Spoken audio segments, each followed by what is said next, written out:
नमस्कार दोस्तों, स्वागत है आप सबका आपके अपने YouTube चैनल वासुजी सेंटर पे। दोस्तों, आज के इस वीडियो में मुख्य रूप से झारखंड सचिवालय के बारे में बात करने वाले हैं, जिसमें से सबसे पहले झारखंड सचिवालय के एग्ज़ाम डेट के बारे में आप सबको बताने वाले हैं कि इसका एग्ज़ाम कब तक हो सकता है, जो भी जानकारी मुझे मिला है। साथ ही साथ नॉर्मलाइजेशन से रिलेटेड कुछ महत्वपूर्ण बातें जो आज के इस वीडियो में हम आपके साथ शेयर करने वाले हैं, क्योंकि ज़्यादातर संभावना बन रहा है कि नॉर्मलाइजेशन होगा और पेपर 2 में किस किस भाषा के पेपर में नॉर्मलाइजेशन होगा, इसके बारे में भी आज की इस वीडियो में आपको बताने वाले हैं। साथ ही साथ अगर आपने झारखंड सचिवालय का फॉर्म को भरते समय किसी तरह की कोई गलतियां की है तो आप इसे कैसे ठीक कर सकते हैं, कब सुधार सकते हैं, तो इन तमाम चीज़ों के बारे में आज के इस वीडियो में आपको बताने वाले हैं। तो अगर चैनल पर नए हैं तो चैनल को सब्सक्राइब कर लीजिए और वीडियो को जितना ज़्यादा से ज़्यादा हो सके शेयर जरूर कीजिएगा। चलिए, तो झारखंड सचिवालय का जैसा कि आप सभी को पता है कि अभी ऑनलाइन रजिस्ट्रेशन चल ही रहा है और अभी 20 तारीख तक ये चलेगा, 19 तारीख तक इसका लास्ट डेट है, ठीक है। तो ये चलेगा, लेकिन इस बीच में आपको अपना तैयारी भी करते जाना है, क्योंकि एग्जामिनेशन का डेट की अगर बात करें तो अब आपके पास बहुत ज़्यादा समय नहीं बचा हुआ है। कैसे नहीं बचा हुआ है वो मैं आप सबको बता देता हूँ। जो मुझे जानकारी मिला है अभी तक, है ना, रिसेंटली जो मुझे जानकारी मिला है उसके अकॉर्डिंग अक्टूबर में एग्ज़ाम लेने की तैयारी जो है वो चल रही है, ठीक है। तो अक्टूबर में कहा जा रहा है कि 10 अक्टूबर के बाद ही इसकी संभावना बन रही है कि एग्जाम लिया जा सकता है आपका, ठीक है। लेकिन दोस्तों, 10 अक्टूबर के बाद हो, 15 अक्टूबर के बाद हो, ये तो भाई जेएसएससी का मैटर है, लेकिन आपको तैयारी करना है सितंबर मान करके, ठीक है। सितंबर लास्ट ये मान करके चलिए कि एग्जाम ले लिया जाएगा, ठीक है। तो सितंबर आप मान करके तैयारी कीजिए, ताकि जो कुछ आपके पास समय बच जाएगा, ठीक है, वो आप रिवीजन के तौर पे उस समय का आप यूटिलाइज कर सकें। और देखिए, लास्ट टाइम में जितना आप मॉक टेस्ट लगाएंगे, जितना आप प्रैक्टिस सेट लगाएंगे, जितना आप रिवीजन करेंगे ना, वही आपको आगे जाकर के बेनिफिट देने वाला है। तो इसलिए आप कुछ समय को अपने पास सेव करके चलिए। अभी का अगर महीना देखा जाए तो अभी जुलाई चल रहा है और आज जुलाई का लगभग एक सप्ताह कंप्लीट होने को चला है ना। उसके बाद जुलाई के बाद क्या आएगा तो अगस्त आएगा, है ना। अगस्त के बाद सितंबर आएगा और सितंबर के बाद अक्टूबर आएगा। ये आपका झारखंड सचिवालय का एग्जाम मंथ है ना। अक्टूबर अभी हालांकि डेट नहीं क्लियर किया गया है, लेकिन ये जानकारी मिल गया है कि अक्टूबर में एग्जाम हो जाएगा और 10 तारीख के बाद ही होगा, 10 अक्टूबर के बाद ही होगा। अगर इन केस ऑफ कोई अगर कारण बनता है तो 10 अक्टूबर के पहले भी डेट आ सकता है, लेकिन मैक्सिमम संभावना है कि 10 अक्टूबर के बाद ही एग्जाम लिया जाएगा। अब आपके पास समय अगर देखा जाए तो मुश्किल से 25 दिन बचा हुआ है जुलाई का, है ना, और एक महीना लगभग बचा हुआ है अगस्त का, है ना। आप एक महीना मान के चलिए ऑन एन एवरेज, और एक महीना लगभग 30 दिन आप सितंबर का भी मान के चलिए, ठीक है। तो 30 60 और 60 और 25, है ना, टोटल आपका 75 डेज बचा हुआ है ना।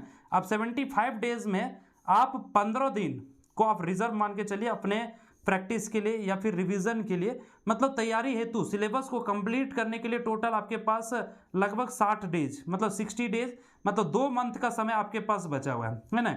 अब 2 मंथ्स में इतना वास्ट सिलेबस को आप कैसे कंप्लीट करेंगे, ठीक है। खोटा भी आपको पढ़ना है, अगर पेपर 2 में खोटा रखे हैं तो, या फिर अदर पेपर को आपने रखा है तो उसको भी पढ़ना है। प्लस में पेपर 3 का सिलेबस अपने आप में एक महासागर है, उसका भी तैयारी आप लोग को एकदम जोर शोर से करना है, क्योंकि इस बार कंपटीशन भी बहुत टफ रहने वाला है। तो आप ये मान करके चलिए, है ना, कि कम से कम सितंबर में आपका सिलेबस खत्म हो जाए। 20-25 सितंबर तक आप अपना सिलेबस को कंप्लीट कर लीजिए, है ना। उसके बाद बहुत ज़्यादा कुछ नहीं करना। देखिए, एक्सेस आप दिमाग लगाएंगे ना तो एक्सेस कंफ्यूजन आएगा, इसलिए आपको बहुत ज़्यादा नहीं करना है। जो भी प्रैक्टिस सेट जहाँ कहीं से भी मिल जाए, है ना, सिर्फ आपको क्वेश्चन का प्रैक्टिस करना है, मॉक टेस्ट लगाना है, ठीक है। जितना ज़्यादा से ज़्यादा हो सके आप ऑब्जेक्टिव क्वेश्चन को कर सकते हैं, तो उसी को आप करने का प्रयास कीजिएगा, ये आपके लिए एडवांटेजेबल होगा, ठीक है। बाकी अभी आपके पास समय है तो आप आराम से अपना सिलेबस को कंप्लीट कीजिए उसी स्पीड के साथ। ये 60 दिन का रणनीति बना करके आप अपना तैयारी को कंटिन्यू कीजिए, क्योंकि मैं बता दे रहा हूं कि एग्जाम जो है वो आपका अक्टूबर में हो जाएगा, ठीक है। 10 अक्टूबर के बाद ही होगा, लेकिन हो जाएगा। ये नवंबर में जाने की संभावना ना के बराबर है, इसलिए आप ये मान के मत चलिएगा कि जो पहले हुआ है झारखंड सचिवालय में वही बार बार डेट एक्सटेंड होगा। सो इस बार जेएसएससी एकदम पूरा फुल मूड में है। इसके अलावा इसी के साथ साथ नॉर्मलाइजेशन को भी लेकर के हमारी बात हुई है, ठीक है। अब नॉर्मलाइजेशन को लेकर के जो बात हुई, देखिए अभी तक जो जानकारी मिल पा रहा है कि पेपर 2 में भी नॉर्मलाइजेशन की संभावना बन रही है, ठीक है। पेपर 2 में भी नॉर्मलाइजेशन हो सकता है, हालांकि इस पे अभी तक कंफर्मेशन नहीं आया है, इसलिए मैं भी आपको कंफर्मेशन नहीं दूंगा। अगर आपने हिंदी रखा है ना, हिंदी रखा है या खोटा रखा है ना, या फिर नागपुरी रखा है, तो देखिए जो भी पेपर को आप रखे हैं, जिस भाषा के लिए नॉर्मलाइजेशन होगा पेपर 2 में, है ना, पेपर 2 में जब भी नॉर्मलाइजेशन होगा, जैसे ही इसका कंफर्मेशन मिलेगा हम आप लोग को वीडियो के माध्यम से इन्फॉर्म कर देंगे। लेकिन अभी बस ये संभावना बन रहा है कि पेपर 2 में भी नॉर्मलाइजेशन होगा। अभी ये मतलब फिक्स नहीं हुआ है कि नॉर्मलाइजेशन होगा ही होगा। बाकी पेपर 3 में आप सभी जानते हैं पेपर 3 में भाई नॉर्मलाइजेशन होगा ही होगा, ये मैंने आपको पहले ही बता दिया था, ठीक है। तो पेपर 2 का जैसे ही जानकारी मिल जाएगा, कंफर्मेशन मिल जाएगा, लेकिन आपको अपने हिसाब से तैयारी करते रहना है। क्योंकि देखिए अगर नॉर्मलाइजेशन होता है पेपर 2 में, एकदम डायरेक्टली फायदा हो जाएगा हिंदी वालों का, ठीक है। किसका फायदा हो जाएगा? हिंदी वालों का। अब ध्यान रखिएगा, ऐसा नहीं कि आप इस वीडियो को देखने के बाद आप थोड़ा सा ज़्यादा ये हो जाइए और लैंग्वेज पेपर 2 को बदलने के प्रयास कीजिए, ऐसा नहीं। जो आपने रखा है ना, उसी में एकदम बेस्ट देने का प्रयास कीजिए, उसी को 100% कीजिए, उसी को एक नए उत्साह के साथ आप तैयारी कीजिए, है ना। बेशक नॉर्मलाइजेशन होता है तो थोड़ा सा हिंदी को एडवांटेज मिल जरूर जाएगा, है ना, लेकिन कोशिश यही किया जा रहा है, हमारा भी कोशिश यही है, हम सबका कोशिश यही है ना, कि पेपर 2 में नॉर्मलाइजेशन की संभावना ना हो, नॉर्मलाइजेशन ना हो, है ना। ये सबका देखिए, सब कोई यही चाह रहा है। इवन कि जेएसएससी के जो एग्जामिनेशन कंट्रोलर हैं वो भी यही चाह रही है कि नॉर्मलाइजेशन पेपर 2 में करने की आवश्यकता ना पड़े, ठीक है।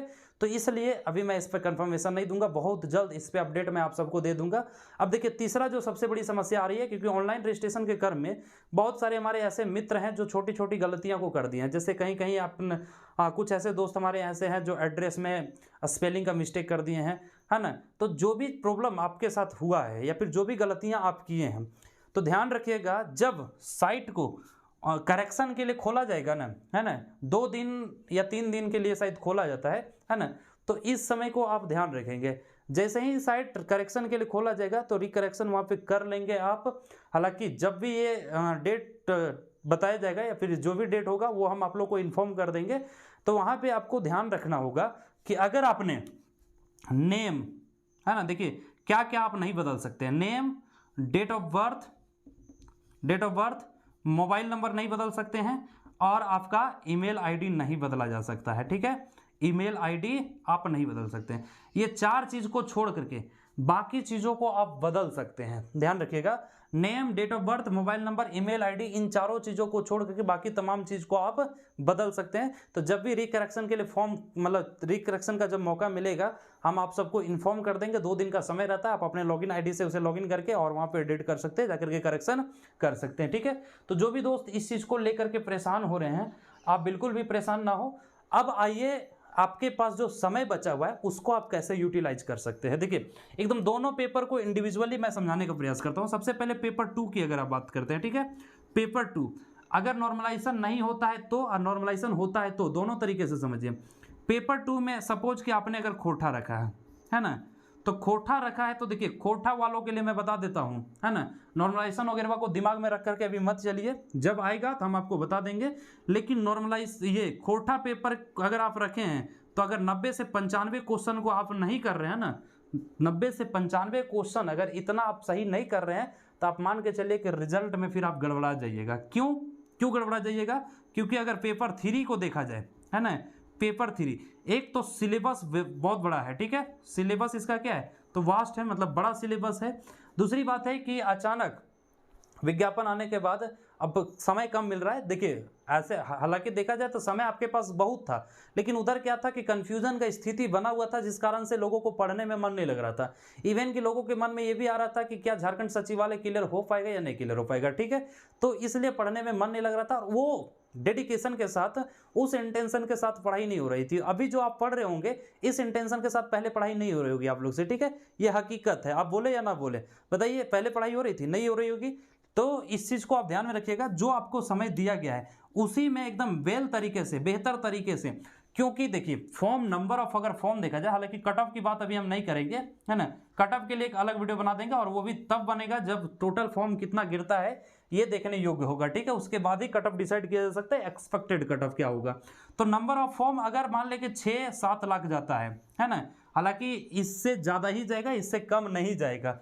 तो 6-7 लाख जाएगा तो देखिए इसमें आप 20% से 30% स्टूडेंट को मान के चलिए कि इसके बीच में आपका कंपटीशन होगा, है ना। अब आपके पास टोटल सीट कितना है, तो मात्र 2000 सीट है ना। अब 2000 सीट है, आप सोचिए 7 लाख का 20 to 30% निकाल लीजिए, लगभग 1-1.5 लाख लड़कों के साथ आपका कंपटीशन होगा। क्यों? कंपटीशन बहुत टफ लेवल का होगा, इसलिए होगा ना दोस्तों क्योंकि 15 से कुछ स्टूडेंट तैयारी कर रहे हैं, कुछ 19 से लगे हुए हैं, कुछ 21 से लगे हुए हैं, और कुछ अभी रिसेंटली इसमें कदम रखे हैं। तो ऑब्वियस ही बात है जो 15 से लगे हुए हैं, जब एग्जाम का डेट दिया हुआ है तो भाई वो सीरियस होकर के पढ़ाई किए हैं, तो उनको एक तरह से अगर देखा जाए तो अभी रिविजन करना पड़ रहा है, ठीक है, पेपर 3 के लिए। बाकी पेपर 2 का सिलेबस उतना वास्ट सिलेबस है ही नहीं, 20 से 25 दिन में कवर हो जाता है। अगर 2-2, 3-3 घंटे भी आप अगर दे करके पढ़ेंगे तो 20 से 25 दिन में कंप्लीट हो जाता है ये सिलेबस, ठीक है। तो मेन खेला जो होगा इस बार पेपर 3 पे होगा। और पेपर 3 को आप कितना मजबूत कर सकते हैं, देखिए इसमें सबसे बड़ा इंपॉर्टेंट रोल जो आपका निभाएगा वो झारखंड जीके निभाएगा, ठीक है, झारखंड जीके, क्योंकि इससे टोटल 40 प्रश्न हैं, 120 नंबर का तो यही होगा, है ना। इसके अलावा अगर आप देखा जाए अगर मैथ थोड़ा बहुत आपका ठीक ठाक है ना, तो मैथ्स में आप क्या कर सकते हैं, 100 में 100 क्वेश्चन कर सकते हैं, मतलब 20 क्वेश्चन है तो 20 में से 18 कर सकते हैं, 19 कर सकते हैं, 17 कर सकते हैं। उसी तरह से रीजनिंग, अगर आप ये दोनों सब्जेक्ट को पढ़े हुए हैं, ठीक है, तो इसमें आप मान के चलिए ये आपका जो है ना वो ब्रह्मास्त्र है रिजल्ट के लिए, है ना, क्योंकि 20 और 20 40 प्रश्न जो होगा ना, अगर मैथ्स और रीजनिंग आपका स्ट्रॉन्ग है तो बहुत हाई लेवल का मैथ्स और रीजनिंग नहीं पूछा जाएगा, ठीक है। अब वो लेवल सबके लिए समान होगा, क्योंकि भाई जो 15 से तैयारी में लगे हुए हैं सो, या फिर जो एसएससी का तैयारी करके आए हैं सो, या फिर जो 19 या 23 जो अभी रिसेंटली तैयारी शुरू की है, सबके लिए क्वेश्चन तो लेवल एक ही रहेगा। अब बताइए इसमें सबसे ज़्यादा कौन जल्दी कर पाएगा, तो ऑब्वियस ही बात है जो 15 से लगे हुए हैं उनके लिए एक एक्स्ट्रा एडवांटेज मिल जाता है। तो अगर आप बाद में देरी से शुरू किए तैयारी, और अगर आप फाइट करना चाहते हैं, सिलेक्शन पाना चाहते हैं, तो आपका जो फाइट होना चाहिए, आपका जो कंपटीशन होना चाहिए वो 15 वाले के साथ होना चाहिए, ना कि आप अपने से कीजिए या अपने पड़ोस वाले से कीजिए, ठीक है। तो झारखंड जीके बहुत इंपॉर्टेंट रोल निभाने वाला है। प्लस में कंप्यूटर, है ना, जो कंप्यूटर से 20 क्वेश्चन होगा ना, तो कंप्यूटर से 20 क्वेश्चन ये भी बहुत इंपॉर्टेंट रहने वाला है आपके लिए, ठीक है, क्योंकि देखिए कंप्यूटर से बहुत टफ क्वेश्चन नहीं पूछता है ना। और क्या होता है ना कि अक्सर देखा जाता है पेपर 3 में कि किसी का मैथ्स रीजनिंग स्ट्रॉन्ग है तो जीएस कमजोर है, जैसे झारखंड कमजोर है, या फिर जो जनरल पेपर सामान्य ज्ञान का पेपर है वो कमजोर है, या फिर किसी का सामान्य ज्ञान या झारखंड जीके मजबूत है तो उसमें मैथ्स और रीजनिंग या फिर कंप्यूटर उसका थोड़ा वीक है। तो देखिए हर कोई का कहीं ना कहीं एक लैकिंग पॉइंट है।